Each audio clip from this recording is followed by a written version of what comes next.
Hello to all my wonderful subscribers, disciples, and students. Welcome to the last chapter of the Tao Te Ching. This is your Master GongSun, and thank you for being on this journey with me. It took me 4 months to actually get through all 81 chapters because I had to translate it, and then I had to figure out the right word to use, and then I had to write down my own notes.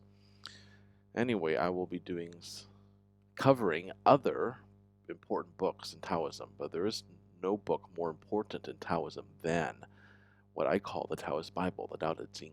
So thanks for sticking with me. Let us begin the last chapter of the Tao Te Ching, chapter 81. All right. So,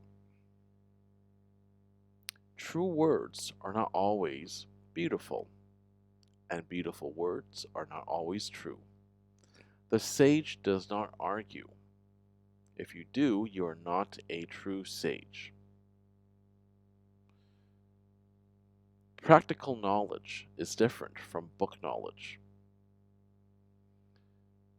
If you have only book knowledge, you are not wise.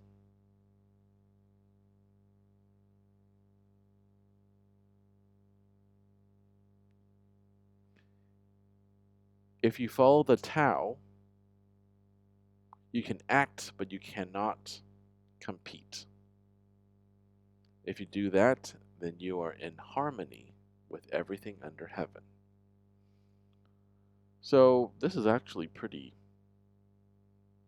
self-explanatory. It's straightforward.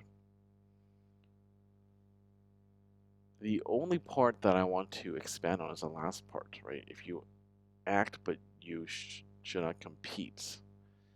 Because the Tao never put that much emphasis on competition. And if you did, you should compete only with yourself.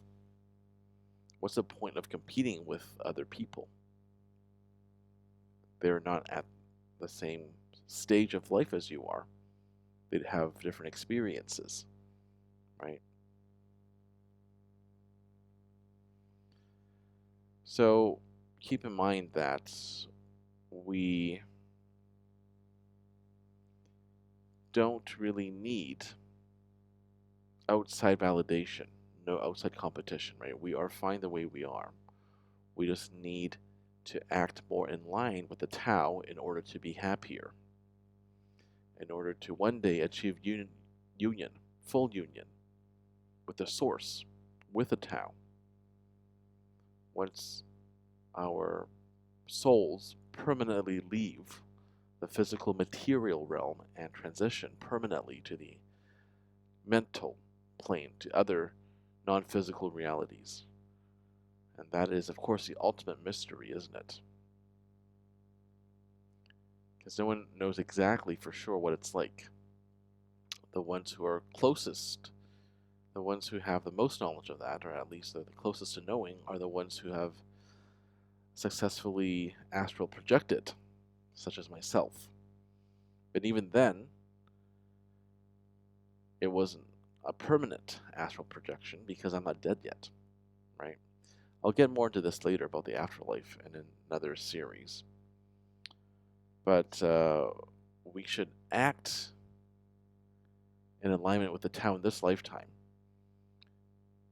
not just to make our lives easier, but to prepare ourselves for the great afterlife, or as I call it, the true life. On the other side, that's where our true home is, on the non-physical planes of reality, non-physical realities, non-physical existence. All right, then. This has been your Master GongSun. Thank you to my wonderful subscribers, students, and disciples for having come on this journey of the Tao Te Ching with me. I am going to go over other important Taoist texts, so please stay tuned. Subscribe to my channel, like, and comment on my videos. Thank you once again, and I will see you in other series on my Taoist channel.